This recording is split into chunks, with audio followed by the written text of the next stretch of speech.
Hello, everyone, and welcome to the Integrated Monarch Monitoring Program Intro and Refresher Workshop for the evening of May 11th.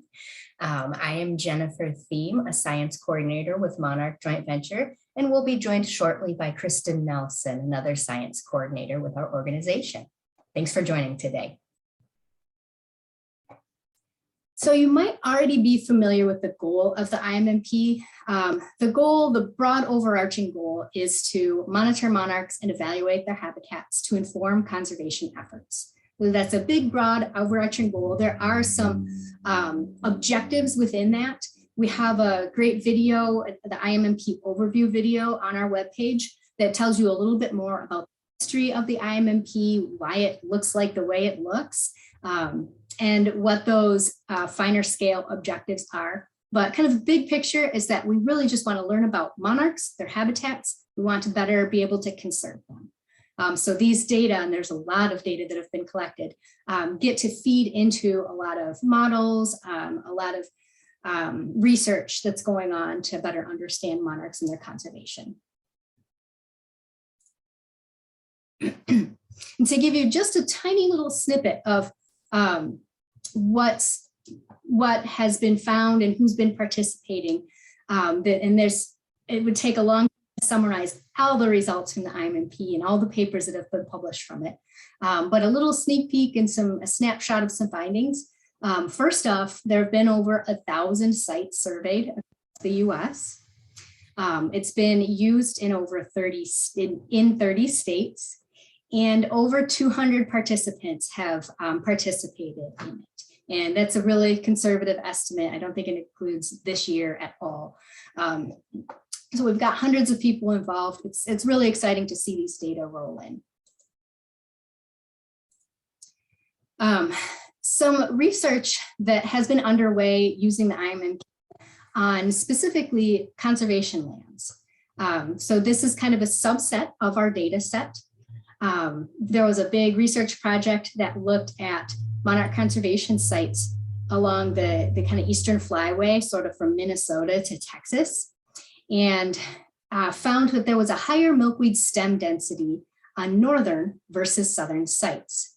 So this graph here shows you on the left axis, this is the log of the milkweed stem density, because we do find that milkweed stem density, it's strangely distributed, it's very skewed, and so we take the log of it in order to better compare mathematically some averages.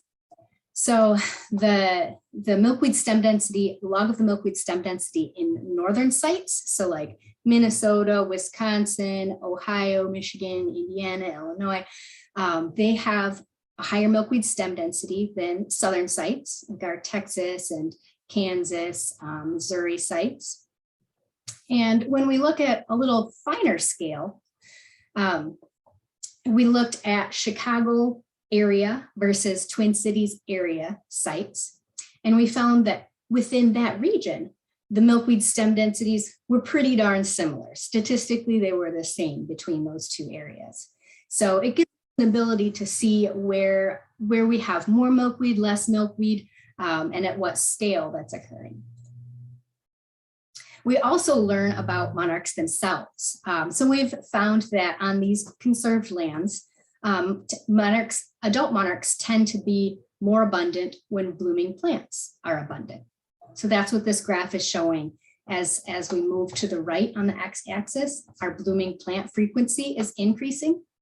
And as we move up on the y-axis, the number of monarchs found per kilometer of blooming is increasing. So we have more blooming plants, more adult monarchs.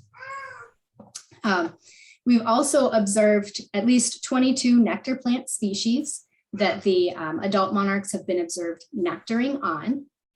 And the most frequently observed in this subset of data were purple coneflower and cup plant.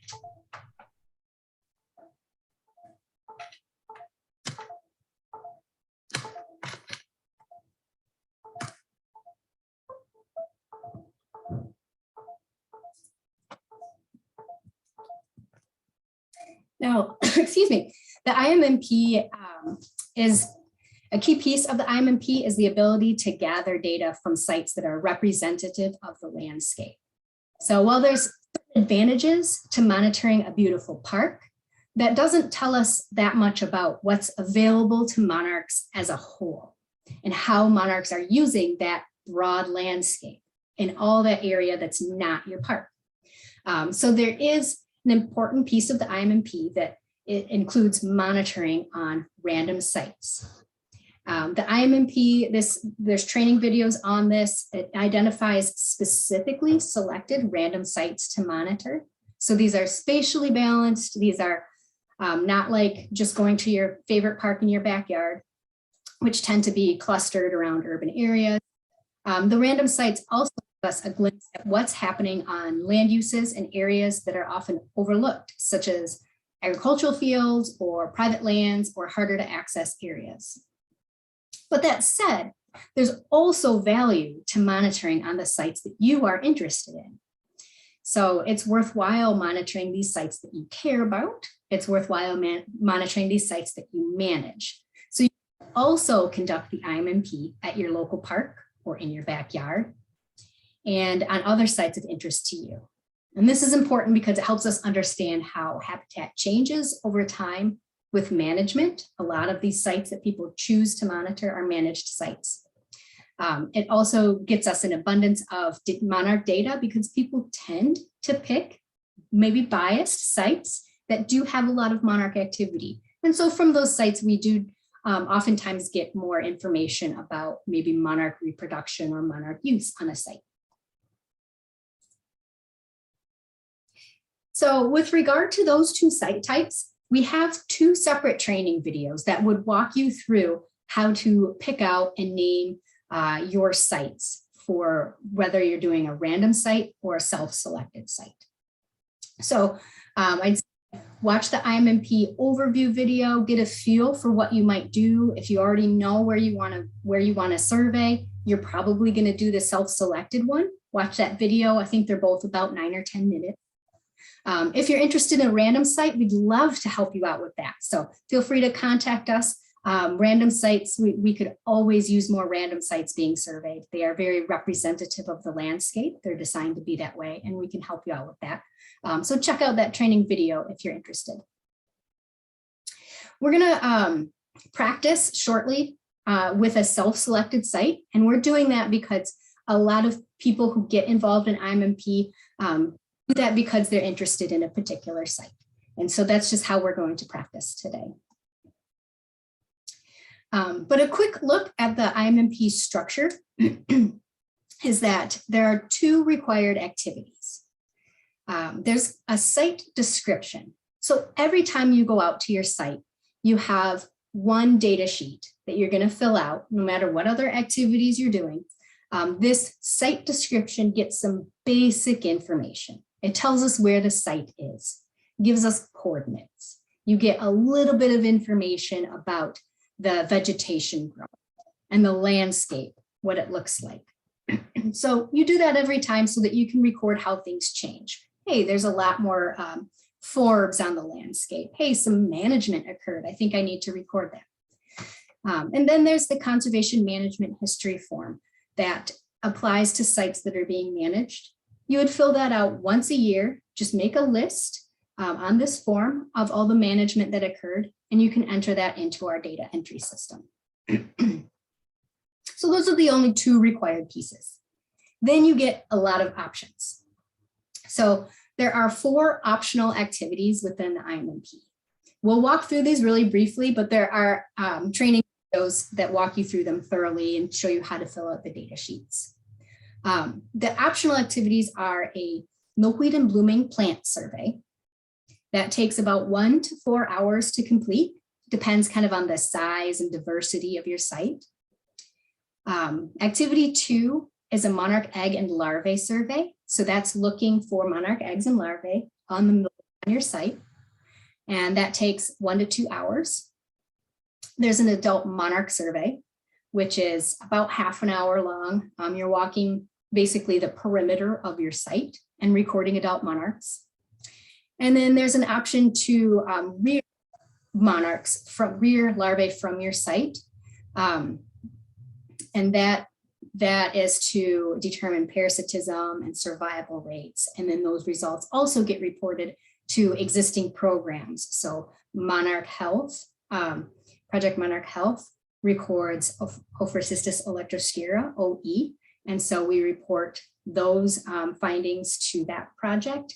And then there's Monarch Larvae Monitoring Project records parasites. And so if the larvae is parasitized, those findings get reported to that program. So we work in collaboration with those programs.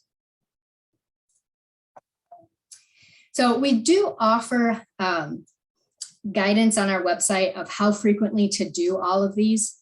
Technically, you can do these activities at any frequency that works for you. So we don't want to discourage you from doing any of this if you can't get out there every month or every week. But it is better to do them more frequently because you know your site is changing throughout the year. So we do recommend that the Activity 1 vegetation survey is conducted once a month, and that the egg and larvae survey would be done about once a week. And the adult monarch survey would be once every 2 weeks. The survival activity 4 could be done as you see fit on your site. But again, if you miss a week or you miss a month, that's okay. We still greatly appreciate the data, and it's definitely valuable. The other component that's worth noting is data entry. So we collect data on paper data sheets. They're all available on the website. And then you're responsible for entering the data into our data entry system.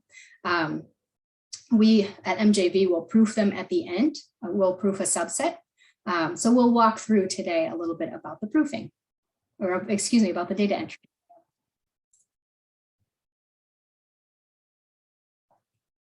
So just a brief look at the outputs that we get from the Immp. By collecting all these data, we get to learn about the species richness on a site, which is really exciting. You know, what blooming plants are there? Are they native? Are they not native? When are they blooming? Which ones are more abundant than others? So that's information that's rarely studied, especially in monarch programs. There are other programs that record the presence or absence of a monarch, but no context. And so here's the context. It's really exciting to get these data. We learn about the frequency and the timing of those blooming species. We learn about milkweed stem density, which is really critical to a lot of state monarch conservation goals, to our national monarch conservation goals, to understand how much milkweed is out there, where is it, and how can we add more, in short. We can also learn about monarchs themselves, of course. We learn about the presence and the timing of their reproduction. We learn about egg density. We can learn about their larval survival. We can learn about what the adults are nectaring on. And then there's the management outcomes. So as you fill out that conservation management form, you're building a data set. What management is related to the data that you're collecting?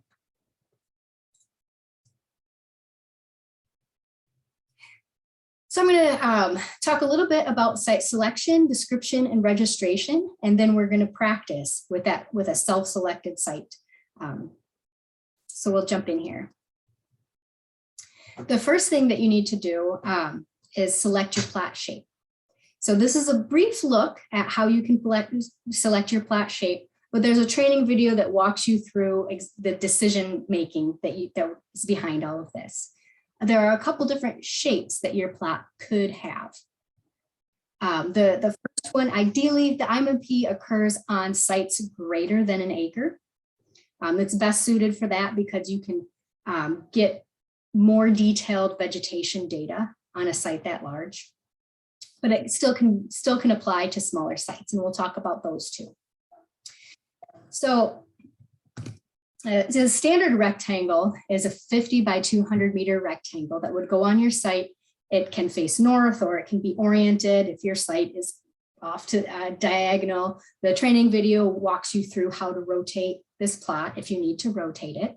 But for our example here, I'm showing a northern oriented standard rectangle. If that doesn't fit on your site's not that long, you can also have a 100 meter by 100 meter square. If your site has a weird shape, You can have a weird shape. This is called an irregular plot, and there's instructions on how to set those up. There's also a linear plot. This is typically on roadsides or rights of ways. So you have a 500-meter long plot. That's the width of your right of way.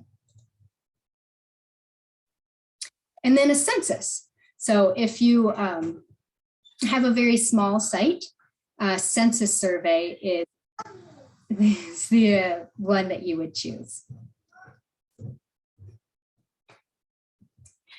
The next thing, once you know your plot's shape, you're going to have to give it an ID. So here's an example of what an ID looks like, your plot ID. It starts with 3 letters that are a code for something.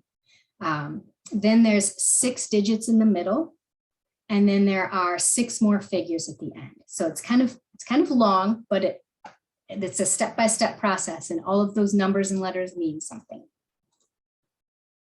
So those first 3 letters, here it's AGC, those are indicative of the land use.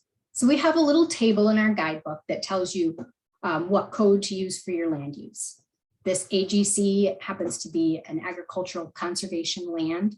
So that would be something that's enrolled in like a farm bill program, like the Conservation Reserve Program. So you get to go through that table and pick out the one that applies to you, and you'll use that 3-letter code. Then those middle 6 figures are what's called the Monarch block.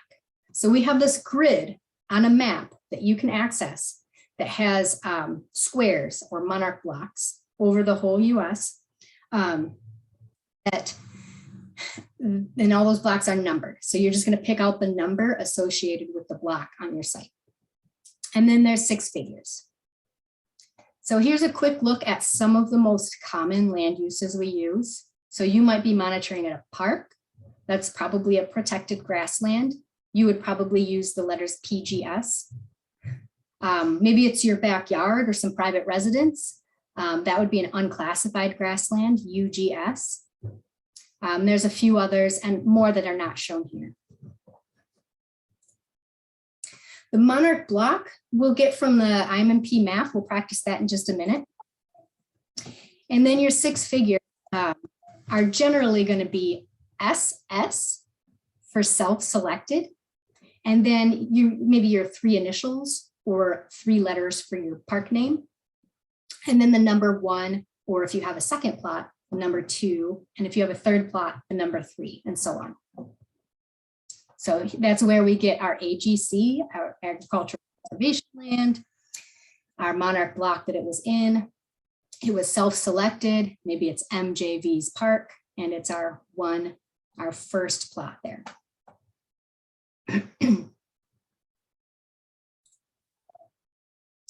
So I'm going to drop this link into the chat, and we are going to all go there together.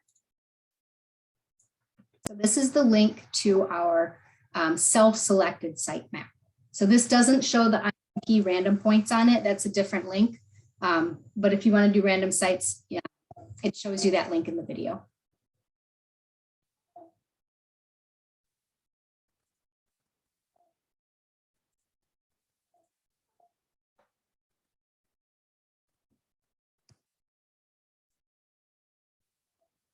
All right, so I have switched over to our self-select map. This is what you'll see when you go there. And I encourage you to zoom in to the area that you think you might want to monitor. And I'm just going to zoom in to an example area. As you zoom in, you're going to see these blocks appear. There's this grid of green squares that's going to appear.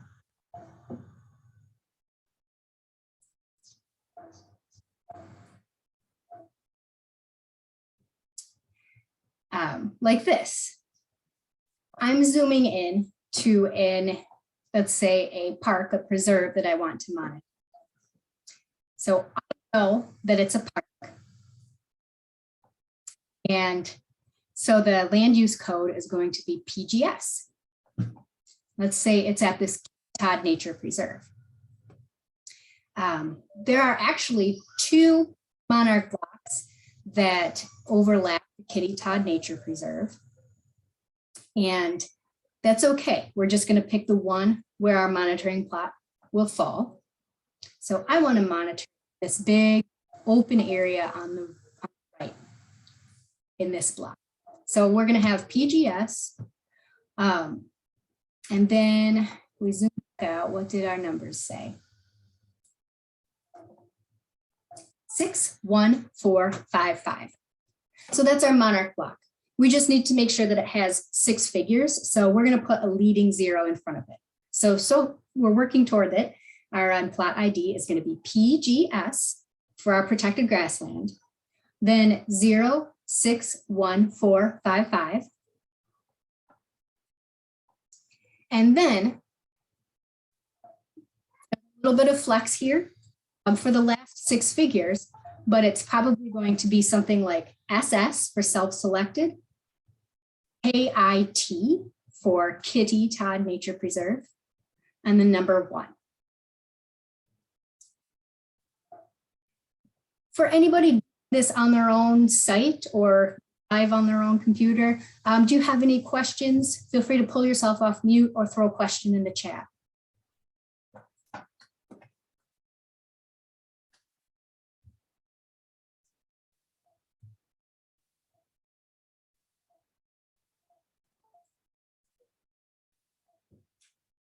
All right, so I'm going to type our plot ID into the chat just so we've got it on record. And we went with SSKIT1.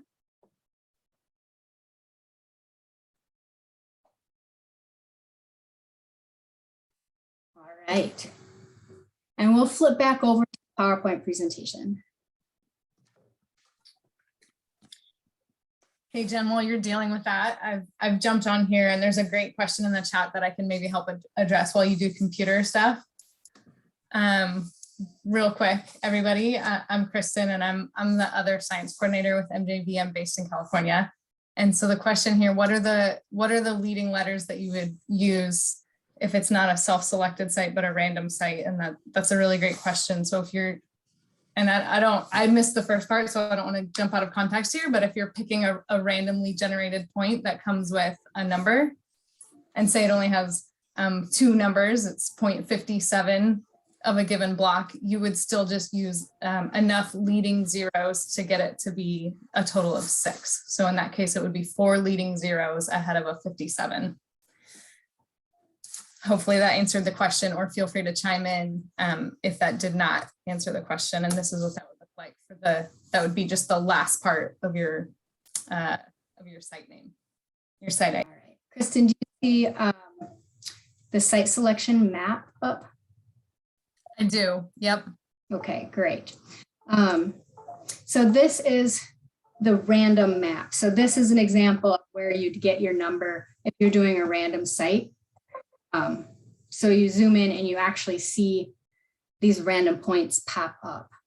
And so that's where Kristen's coming from, where you're going to get these numbers and just like throw a leading 0 in front of it. If you wanted to do site 78, your last 6 figures are going to be 0, 0, 0, 0, 78.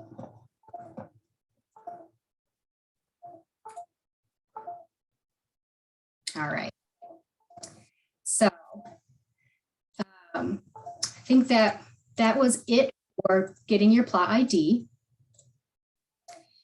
Just a reminder that the site description form gets filled out every single time. It's a site description form you can fill out prior to going to your site for the first time. So that's where we might type in or write in the plot ID. So at the top, it's PGS and then 061455, like we just found at the Todd Nature Preserve with SSKIT.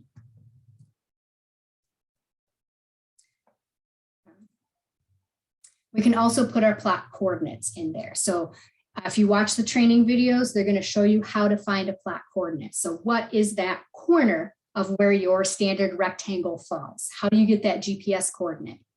You can get that on the map that we just looked at. There's even a training video on how to use that on your phone. So you can type in, just like you type in an address, you can type in a coordinate and you can navigate to it. So we have training videos on all of that.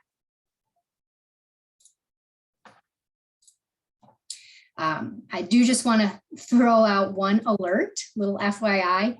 Once you've collected data at your site, please don't move your site boundaries. So you should learn where you want to go out to your site, set up your corners, take a look and see if it's where you want to monitor and commit to. And then once you collect data, that's your site, that's your plot ID, that the data are associated with that specific area. Just a little example, if you monitored something in 2018 and then went out in 2019 and said, oh, well, it seems like the milkweed kind of shifted a little bit and I want to move my plot. And then you went out the next year and said, oh, well, now I really didn't like that area and I want to shift it a little further to the east because that's where I'm managing more. That's not appropriate. That's not consistently collecting data in a space. So we want to see how we want to represent that space accurately. So even if milkweed disappears on your site, that's okay. It might come back and your data is going to help us understand when and why and how that habitat changes. And it's going to help us also learn about how Monarch's use of that habitat changes. So if you have questions about wanting to move your site after you've collected data there, excuse me, there's FAQs and you can give us a call and we can chat about it. So are there any questions about selecting a site or naming a site?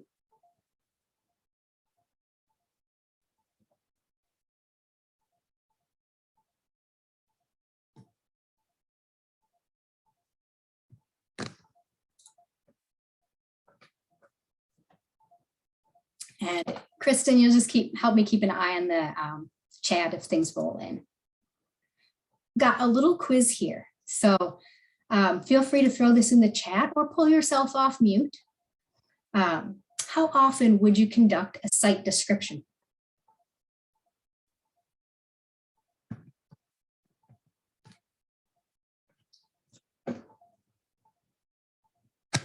Awesome. You're all exactly right. So in the chat, I see a lot of people writing every time. Great. It's a single sheet.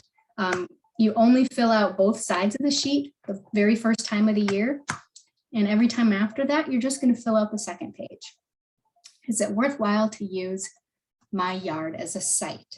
Sounds like you need more random monitoring. Yes and yes. Yes, we could always use more random monitoring, but don't let that limit you. So if you can't get to a random site, if you are particularly interested in your own site, absolutely collect data there. That is very useful. All right. One last question here. When is it appropriate to move your Immp plot?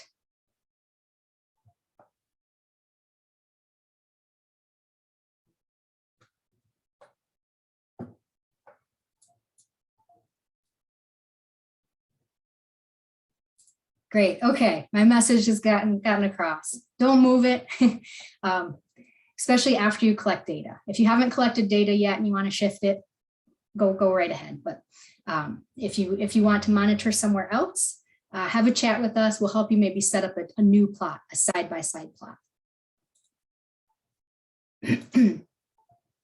All right. So now we're going to practice registering a site in the Immp portal. So once again, I'm going to drop this website and password and stuff into the chat.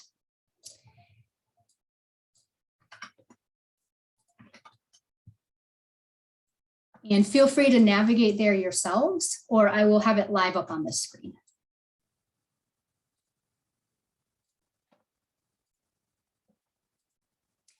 So I sent you a link, let me log out of this, a link to the Immp data entry portal. If you're going to be entering data for the Immp, you should just create your own account. Use your email for this one for just testing some practice data. please use the username I sent IMMP tester and the password 2022 IMMP workshop in the chat. So I'll type that in here. Feel free to put anything you want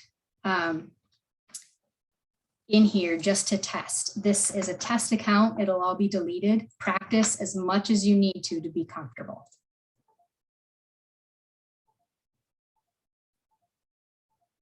So once you log in here, you're going to see this yellow band at the top.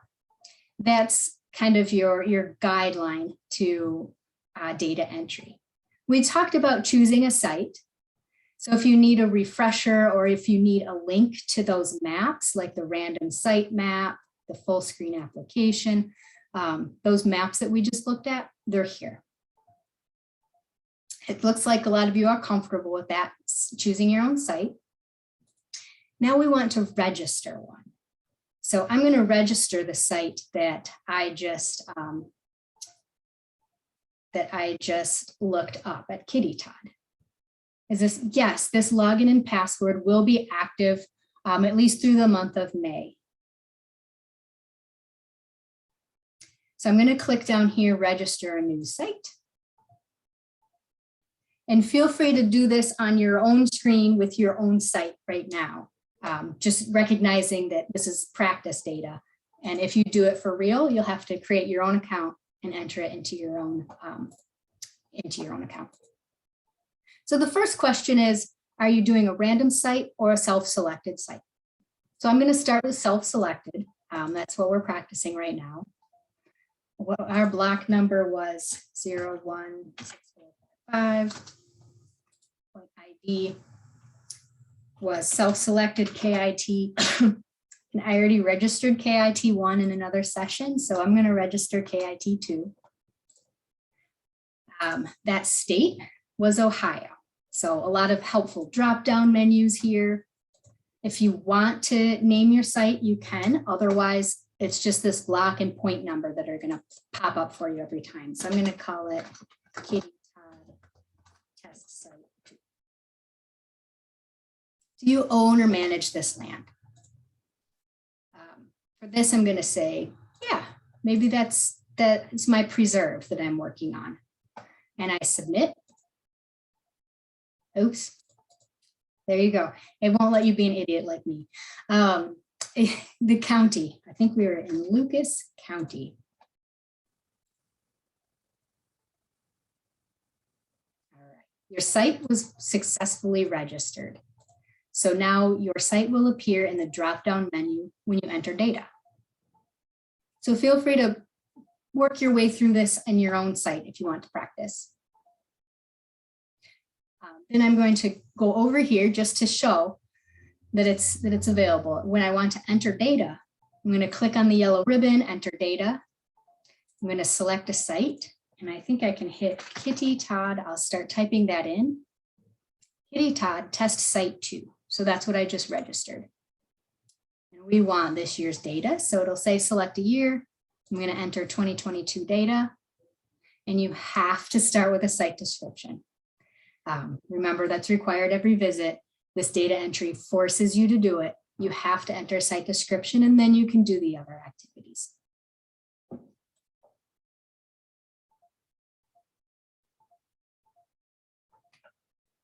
Now, I just want to demonstrate, well, I'll go back to our PowerPoint real quick and talk about sites that you might not be the owner of or be the manager of. So if you monitor on a site that you don't own, you should have that landowner sign a data sharing release and a data access release. So if you're working in a park, sometimes that park might have their own version. You might have to fill out a research permit or something that is basically saying that you can access the site. That's okay, that works fine. If you don't, or if this is a private landowner and you want this in writing, we recommend you use one from our website. We have several versions of this available on the Immp website. And the long and short of it is that it gives you permission to be on their land. And it tells us the level at which we can share their biological data. Now, these data, the biological data, are available to researchers. None of the personal information is available. So their names or their addresses and phone numbers, never available, never shared out. But if they want to fuzzy their biological data, they don't want people to know there was a monarch on their site or an endangered milkweed species on their site, they can choose on this, this example disclosure, they can choose to fuzzy the data a bit. And we put that into the Immp data entry portal. That way we make sure that that is carried forward when we share the data.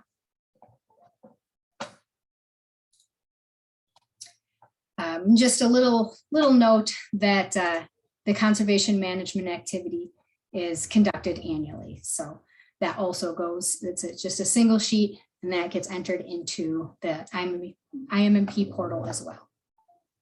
So let's pop real quickly back over to the portal. We're going to register another site, but this time it's something that we don't own. So it's a self-selected site. Maybe it's the same block, SSKIT3, also in Ohio.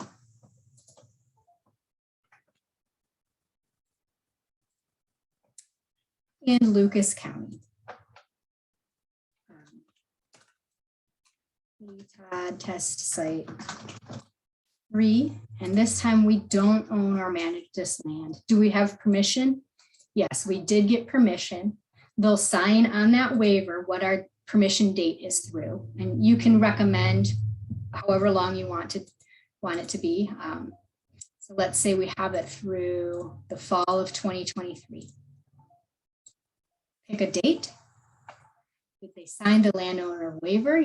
Yes, there's a paper form. You can upload the paper form if you have you made a copy of it or took a picture of it. There's also on our website an a digital form that they can sign. So you could click on that on our website and have them fill that out. So we had a paper form. Let's say we choosing a file. And you pick out that file, upload it. You have to put some information for the landowner, name, Betty Sue, and then the contact person. So this might be, it tells you right here, land manager, agency, point person. This is all optional. If there's not an asterisk next to it, you don't have to fill it out, but it's helpful. So maybe Betty Sue owns the land and she's also the primary contact. Fill in the information that you have or that you want to, Betty Sue @mail. And we'll submit that.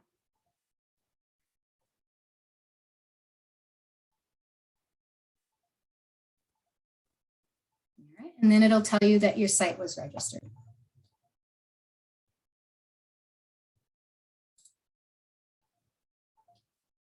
Okay. Any questions on the site registration or the landowner permissions?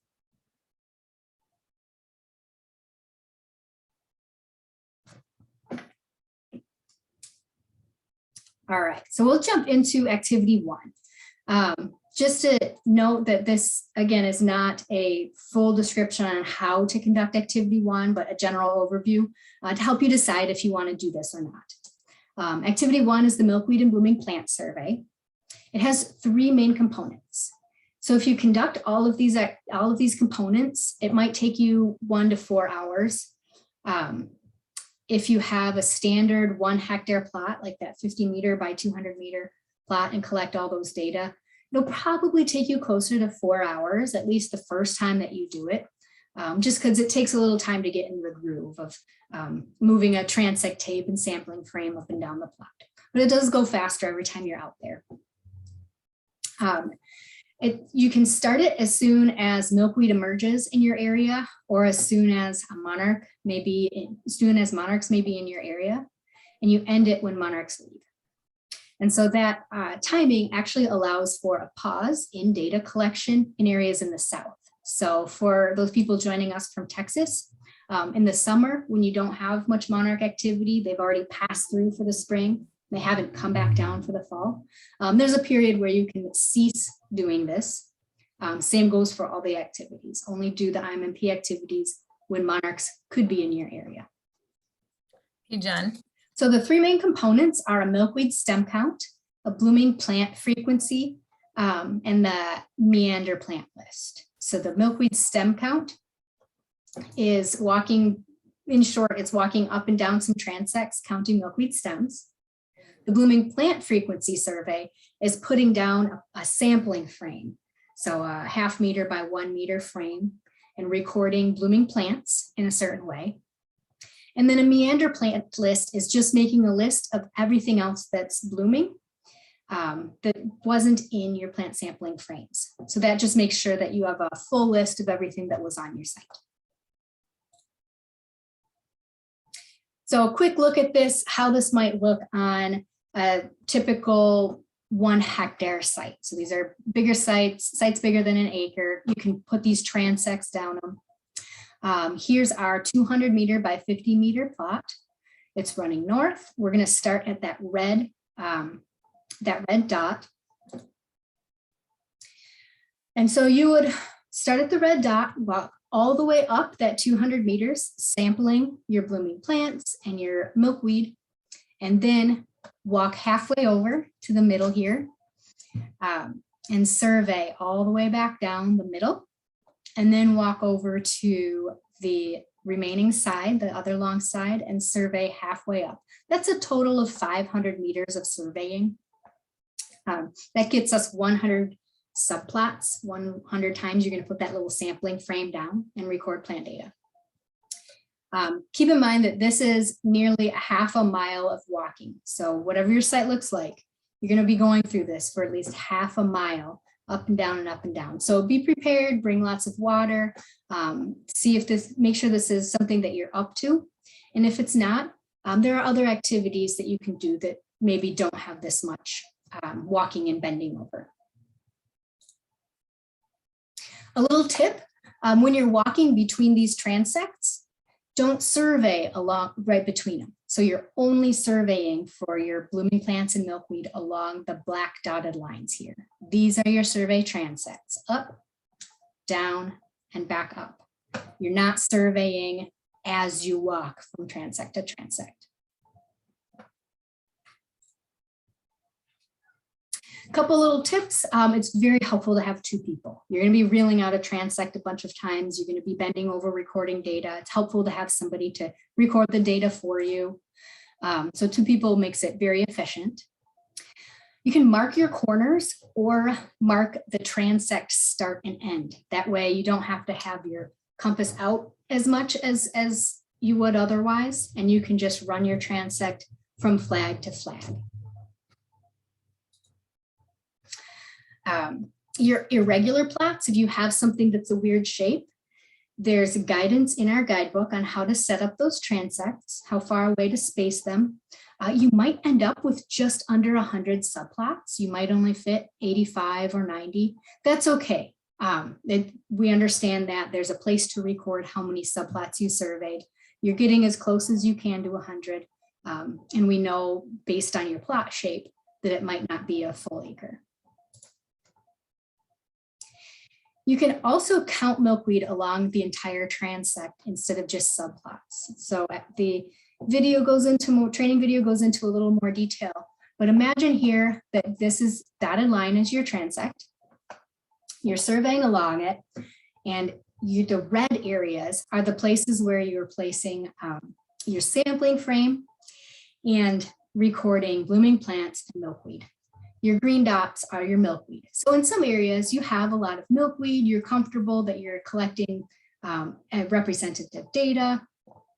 But in other areas, and this is mostly common further west, when you just hardly ever encounter milkweed stems, you might not have any that fall within this, within your red sampling frames where you would be counting milkweed stems. So you have the option to count all the milkweed within the entire transect, within 1 meter of the entire transect. So if you are in an area that has a really sparse milkweed, just keep in mind you have this alternative. And check out the guidebook, it'll walk you through, check out the videos, it'll walk you through how to do this. Also make sure to only record plants that are, or blooming plants that are rooted within the subplot. So the videos walk you through this as well, but we have had issues where people, with the best of intent, think that, oh, there's not very many plants on my site and I want to record, I'm recording too many zeros and I want to show that there's plants here. And so I'm just going to start recording stuff that's drooping into my plots maybe. But that's not how the sampling program is designed. So we only want to record blooming plants that are rooted within your plant sampling frame. The reason that we have the meander survey component is so that you can still make that list of everything that's blooming that you didn't happen to capture in those subplots.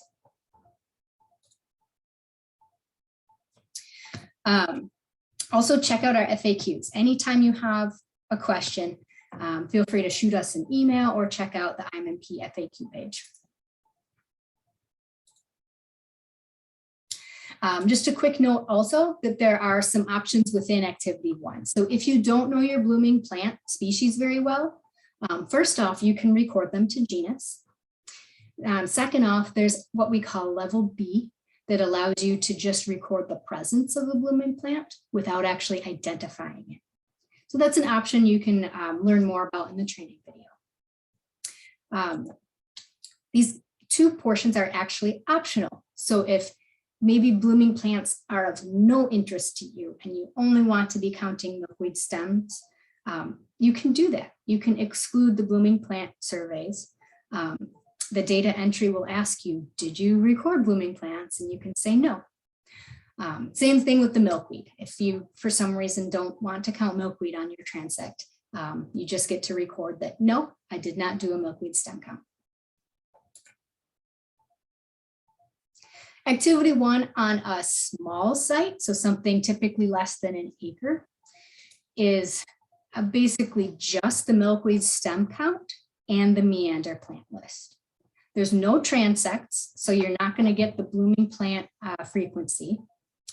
Instead, you just meander through the whole plot, make a list of all the species in bloom, and count all the milkweed stems that you see. So this is good for the census, less than an acre, less than half an acre. It's kind of flexible there, or really homogeneous sites. So if you have a big mowed lawn and you just want to survey it using a census survey before you plant it into a beautiful native prairie next year, you could do that. One other alert is that we use in our database the USD plants database names. So whether it's common or scientific, just make sure that you're aligning with that. So if you're ever typing something in and you think, oh my goodness, how could they not have this plant on my list? Check the USDA plants database to see what they call it. They might have an unusual common name. As an example, this plant, I wonder if this looks familiar to anyone. You want to type that maybe in the chat? What would you call this one?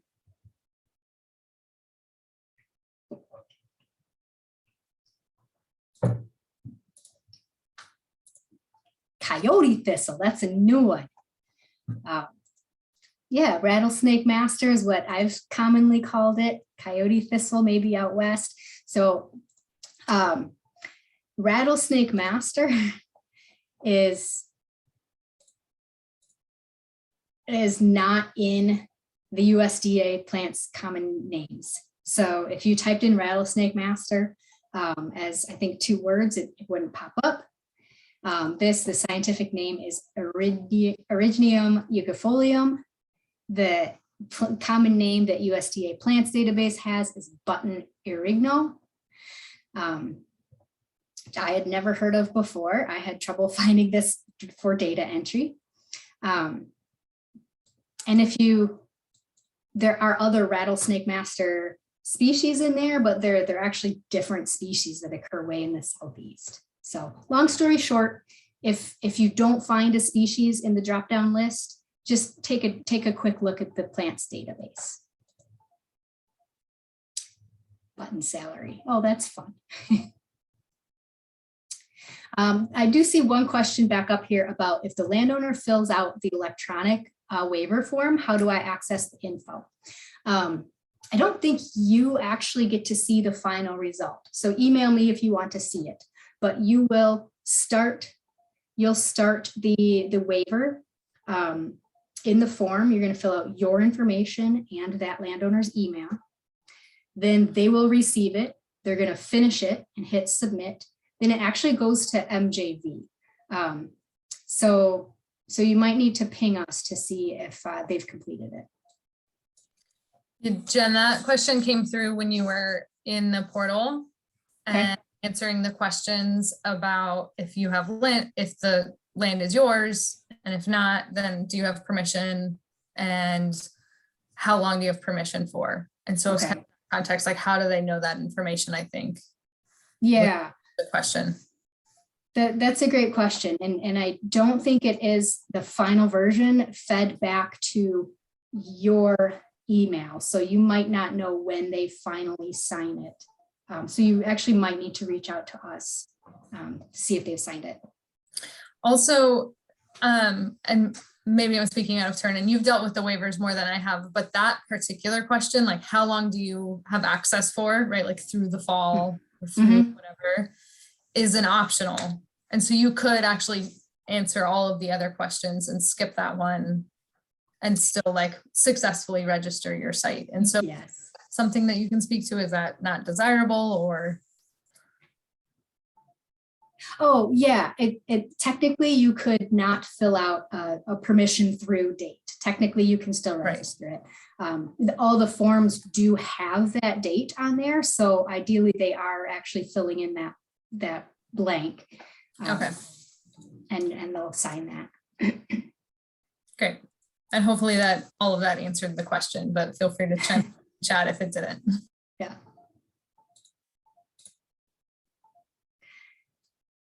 Are there any questions about activity 1?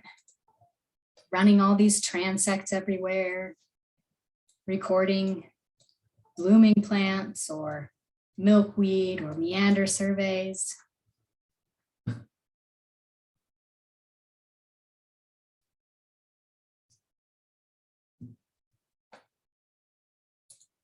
And if other questions come up later on, feel free to email us.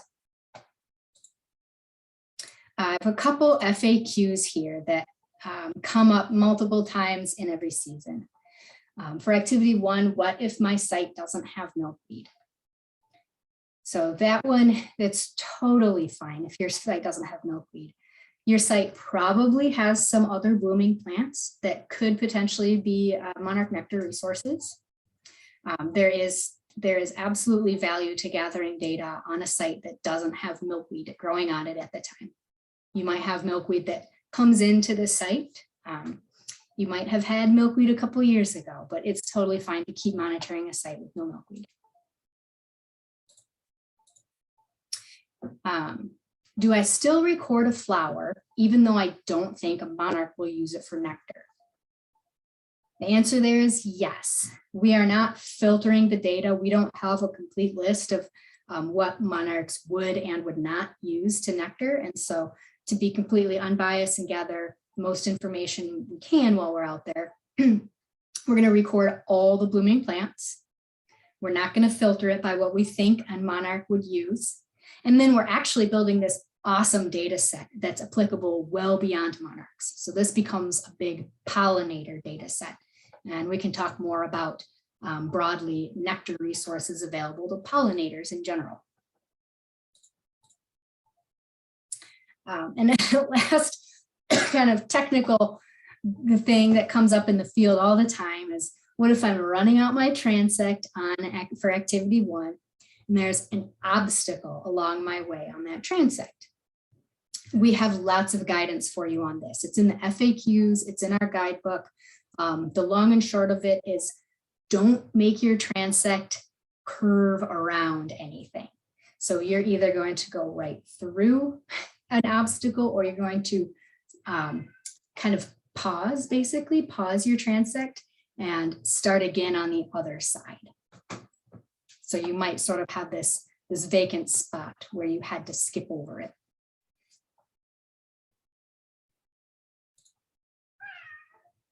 So I'll move on to activity 2. That's our egg and larvae survey. This is a fantastic survey to do. It's based on the Monarch Larvae Monitoring Project, which is a community science program that's been around for about 20 years now. And that was designed to be garden-based. So this is a little bit broader application of that. It's a flexible, there's a lot of flexibility to it and how you conduct it. You can do it up to weekly. If you don't have milkweed on your site, just do it once, and then you record that there's no milkweed, and then maybe you go back next year to see if there's milkweed. The key is to be unbiased.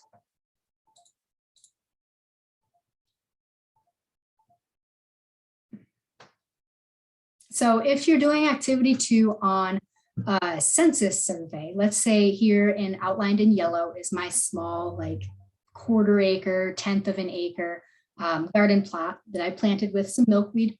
I want to survey all the milkweed in there for eggs and larvae. So I will kind of meander through this and look at all the milkweed stems, and I'm going to look at them for monarch eggs and larvae. On a larger site, there's a couple ways to do this. The training video will walk you through all of the options. I'm going to point out 2 very common ones.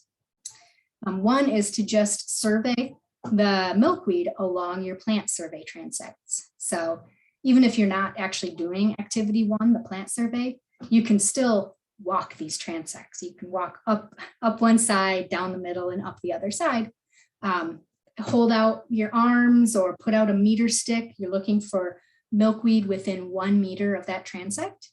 And you're just going to stop and look for eggs and larvae on all of those milkweeds. Alternatively, you could start at the corner or start at one side, throw a pencil in the air, get a random compass bearing, go in that direction until you hit the edge of your plot. And then you get another random compass bearing, or you throw that pencil in the air, go the way that it points, and you get a bunch of zigzag transects here. So that is another way that you can survey milkweed on your plot. The key is just to be unbiased. So this has no official stat point. I think we recommend trying to get to 100 stems, but you're welcome to survey more than that. And then stop, if you're doing this method with the random transects, stop when you feel like you've adequately covered the area.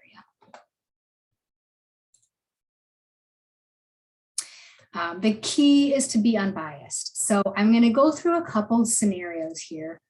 I'm going to pause for a second and answer a question. I see, speaking of MLMP, is it better to enter data through them or the IMMP as a self-selected site? Am I correct in the understanding that MLMP shares their info with IMMP? Yeah, either works. The data are compatible. So researchers will generally reach out to both our programs and get both those data sets, and then they actually combine them themselves. I am an advocate for the IMMP because it has a couple extra pieces. It's got that conservation management history form. So you get a really nice look at what's going on the site. We build that record that I don't think the MLMP has an equivalent like that. So that's one reason I would advocate for the IMMP, but whichever program works for you, if you're just doing the egg and larvae survey, either one would work for you. Now, up on the screen, I have a situation that has come up in real life. Names changed for privacy. But after doing activity 2 for a few times, Mary only ever finds monarchs on the milkweed shaded by a big oak tree. So she decides to only monitor the milkweed in the shade for the rest of the season. Do you think that is okay or not okay? Is that biased or not biased?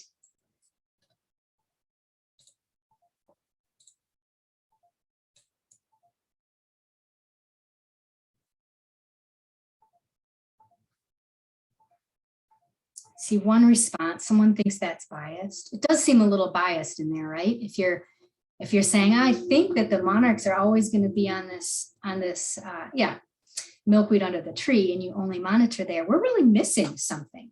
Not okay. Cool. All right. So we're in agreement. That's not okay for this particular protocol. We want to know what's happening in the shady and the unshady areas.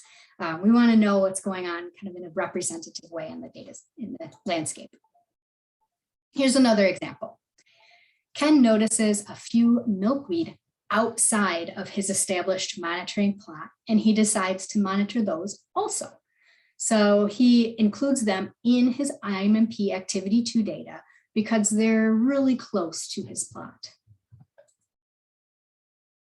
What do you think about that one? Would you want to record those data on your activity 2 data sheets? See some not okay. Yeah, so your plot is your plot. So once you hit the edge of your plot, anything outside of that is not to be recorded on your plots data sheet. It's tempting. There's probably some cool stuff just outside there. Set up another plot or make a small MLMP plot if you need to, but don't be biased and don't kind of stretch the truth of what's going on your plot. And a final one. Janet has heard that monarchs prefer to lay their eggs on a certain milkweed species. So she makes sure that she monitors all of that milkweed species in her plot. And then she just monitors a subset of the other species. What do you think?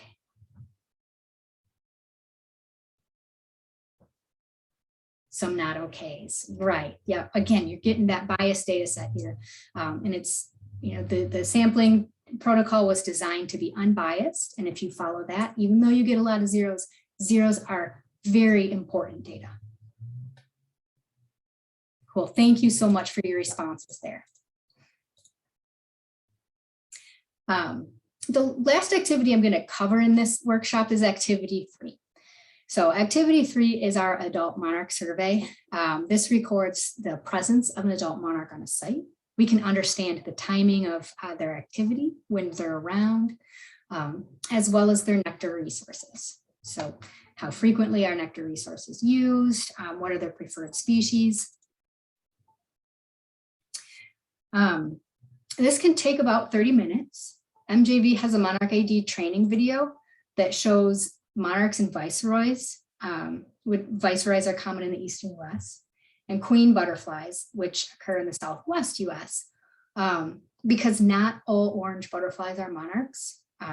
Sounds silly to have to say that, but it's really easy to get thrown off when you're excited about a monarch and excited about an orange butterfly. So just study up, be prepared for what you might see out there. Fritillaries can also throw people off, throw me off. You got to hunt this stuff down, bring binoculars, make sure you get a good look at what you're recording. But just a little heads up. And this is best if it's conducted multiple times a year. We recommend every other week while monarchs could be in your area. Just think about, it's a pretty quick activity. So if you only do this once and you're only out there 30 minutes, you may or may not find a monarch. But if you do it several times, you're more likely to catch when they're out there. That's my very, very brief overview of activities 2 and 3. Are there any questions on those?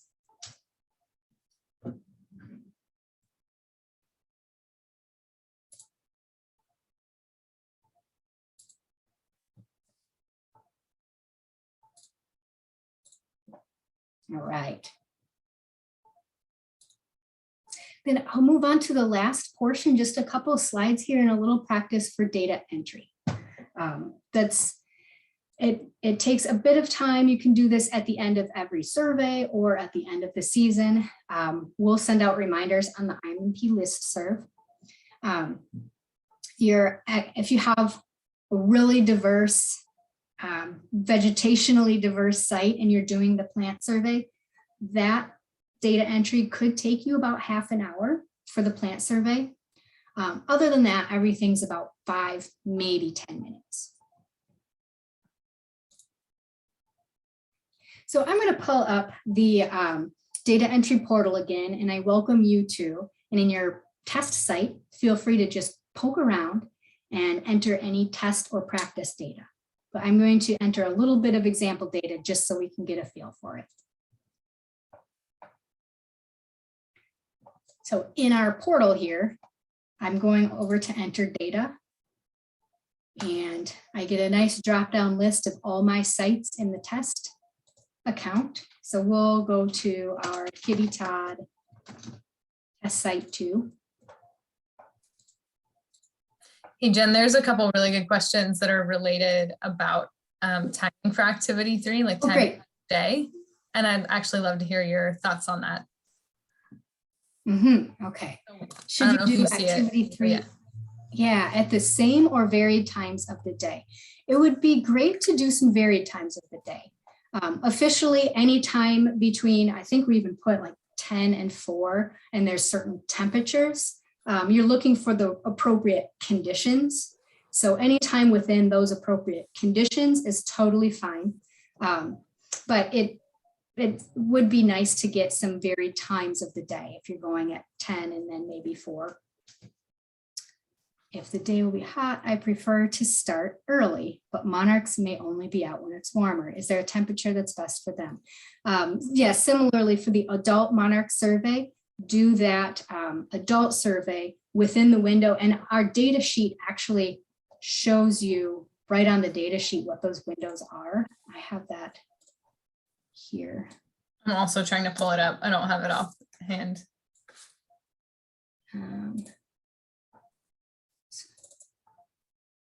Wow. Yeah. I have to fast forward a lot to it. Here we go. On activity 3 adult monarchs over here on the left, ideal conditions for monitoring. So, 10 to 4 is ideal. Make sure it's at least during daylight. Here's some ideal temperatures and ideal wind conditions. So absolutely, it's easier for us to do surveys when it's before it's hot. So if that's when you want to do your vegetation survey early, the plants are always there. Then go back and maybe do your adult monarch survey when these conditions are appropriate.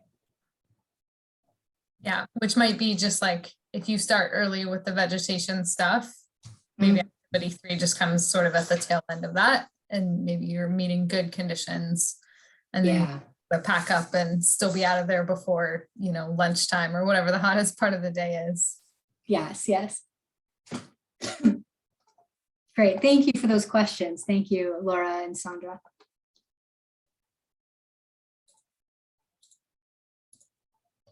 All right, here's our data entry, just real quick. Like I mentioned before, the site description has to go in first. So just so you know what this looks like, we're going to click on that green button that said add new data. And everything with a red asterisk is required. So our visit date, let's say it was today. Here's my name. Now remember our verified site type was PGS, protected grassland. This one was the private one that we owned. It's a conservation site. It's going to ask you some information about that. This is all in the data sheet, so you might have this written down already. So I'm doing this for pollinators in general. The conservation program, if this is a park, you can ask the land manager about this. They might say that, oh, it's just conservation by a local park agency. Mine is private, so I'm going to say conservation by owner. This is just me and what I'm choosing to do. As a little reminder, fill out the conservation management history form. This is where your landowner release comes into play. So we filled out, actually this is maybe my personal site. So I'm okay sharing data at the point level, the XY. But if somebody wanted their data masked, you can mask it to that Monarch block, the 10 kilometer by 10 kilometer block, or the county. My plot configuration, I went with the standard rectangle, and this is where our coordinates will come into play. You have to fill in at least that starting coordinate. We recommend you fill in 4 corners of your plot. Our bearing, I'm going to put 0 degrees. So my plot ran northward.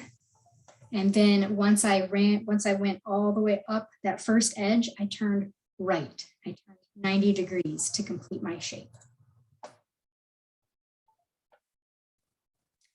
The dominant land use within 100 meters was maybe there's some forest and woodland area and a little bit of more protected grassland. Slope and angle, if you choose, you can get the slope and the angle. If this is more appropriate for really hilly areas. Any general site notes, disturbance, if you saw notice management or disturbances, maybe there was grazing or a prescribed fire, you can click yes, and then mark off which of those were there. Fire ants, we do ask that you look for fire ants or tell us that they were not assessed. So they're present in the south and can be very, very voracious predators. So people do pay attention to that in the south, especially. So maybe in the south, you could, if you saw them, click yes.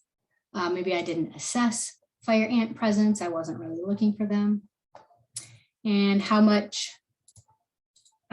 grass cover and forb cover was in my plot, how much shrub cover and tree cover. Maybe there were no trees, so I clicked none. Optionally, I can record a couple of my most dominant forbs that I saw. Canada golden. Some woody, we have gray. Are there water features in our plot? So our guidance walks you through all of these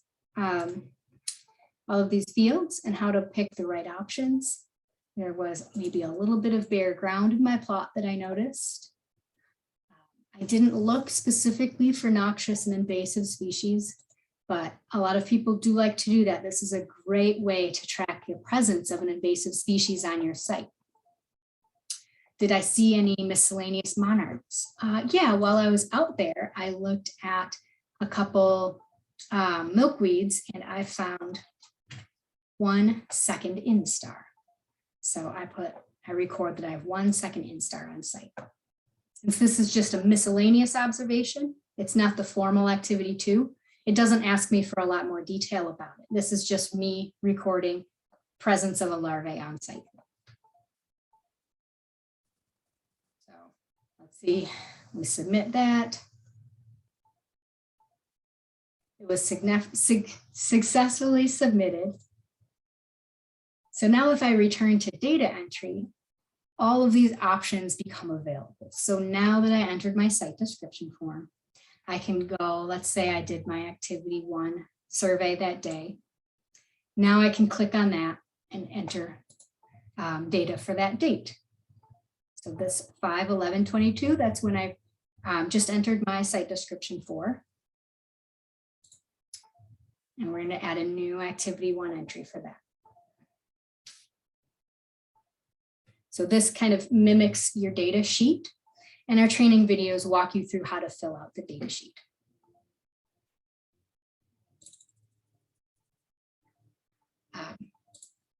That's all I had to show on the data entry and access. There is a button that says view results on the gold ribbon at the top. That's not live yet. So you can always see your data by clicking on the data entry forms like we were just doing. And if you want some sort of report, like a Excel spreadsheet of the plants you found out there, email monitoring@monarchjointventure.org, and we'll get you that sort of report. But hopefully by this fall, we'll have the view results section available, and you'll be able to see some nice charts and graphs of your data.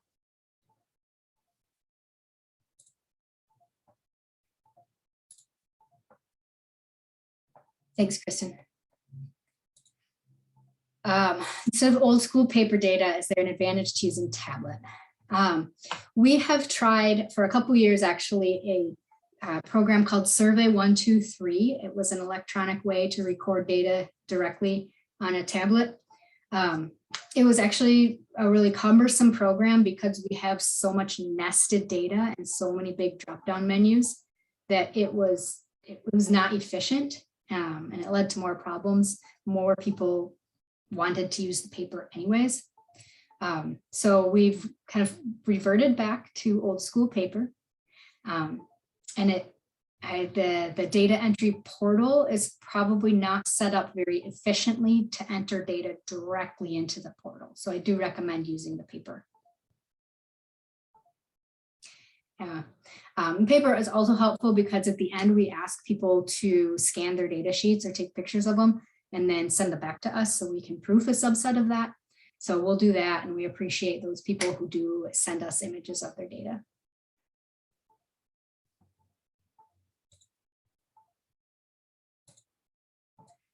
So I just want to wrap up a little bit here. In your follow-up email, I'm going to send a link to sign up for the Immp listserv. A lot of you are already on it. If you aren't, I highly recommend you sign up for it. I won't mandate that on you, so I won't sign you up for it, but I'll send you the link. That's where we just probably half a dozen or so emails a year. We'll send reminders to get started. We'll send updates to the protocol, any results or cool findings from the program, reminders to submit your data, that type of stuff. You can get the data sheets from our Immp website, so I'm going to send that link too. Just that reminder that if you're not surveying on your own property, you might need to fill out the data release form or have that landowner fill out the data release form.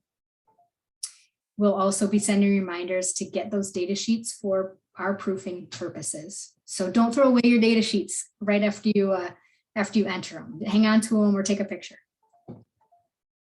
If you can, add a random survey site. That's extremely helpful, and we can help walk you through that if you need some assistance.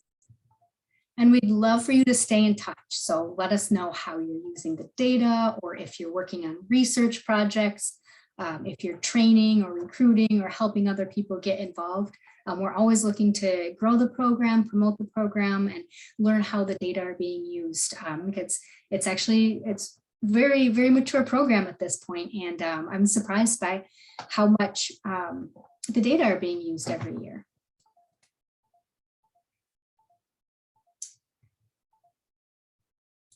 So I'm going to pause.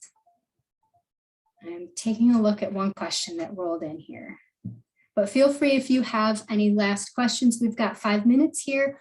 If you've got questions about your site specifically or issues that you've run into, feel free to type them in the chat or bring yourself off mute, throw yourself on video, and we can chat. I didn't survey last year, but in 2020 did survey 123. I don't have exact coordinates for my random site. The issue is slightly different. For this is talking about putting a site into the random portal that was previously surveyed in survey 123. So we right now have 2 disconnected systems. That's on us. If the coordinates, I could actually, if you email me, I'll pull your coordinates from survey 123. They should be there. So I would recommend that. Use the same plot ID. And if for some reason we can't find the exact coordinates, as long as you're surveying the same space, you'll be okay.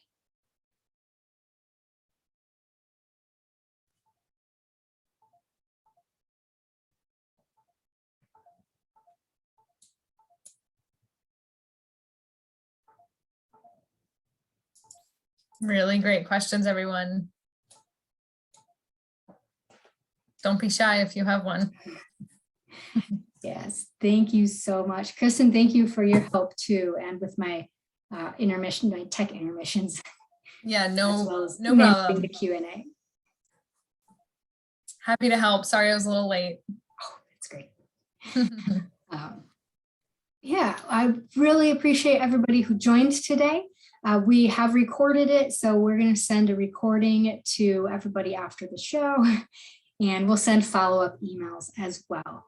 The biggest takeaway, besides being unbiased in your surveys, is to reach out to us if you have questions. Check out our FAQ if you have questions. We want to make sure that this is an enjoyable experience for you and you get the data that's valuable to you and to the program.